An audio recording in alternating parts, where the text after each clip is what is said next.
nasa bangka kami. Genre, que ce soit plus de sites de camping, sur Cavinti que sur Caldera. Safe na safe na siya. Kala mo, hoy! Partner, yung tubig hanggang tuhod mo lang yan. Dahil yung tubig mo yan, malalim daw. Malalim daw. Tingnan mo, ito na nga kami. Papunta kami sa kabilang ibayo. Yung iba nandun, oh. Ang cute nila, oh. Ayan, oh.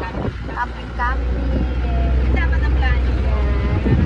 Tapos ito yung iba. Excited kami sa place. What do you call of the place? Eagles Camp. Eagles Camp. First time namin sa Eagles Camp. So, we will see. Kumain na kami kanina. While waiting for the boat. Ang ulam namin is naksiw na tulingan. Ito yung rice na bawasan pa. So, ito na nga.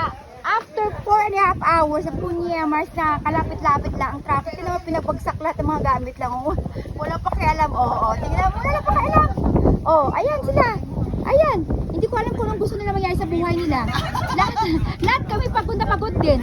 Ayan, ayan. Tingnan mo. Pinagagawa sa mga gamit. Pinagsasalpagwit kami. Ano yan, mga refugees? Mga refugees na lang. Mga bata dito. I think so. All the kids upstairs. Ang ganda actually ng room sa taas. There. Upstairs, there's a stairs up. Ano, ayan ang dana. So, tingnan mo. Ayan. Eto, nabawasan ko ng kanin kanina. Ayan. Ang ganda ng prices. Saka na tayo magtuturo kasi kayo mo naman itong mga gamit na Diyos ko Mio. Tingnan mo naman Diyos ko. Pero maganda yung place. Maganda yung place. Ayan. Ito tayo. Saglit lang. Sige na, bye-bye.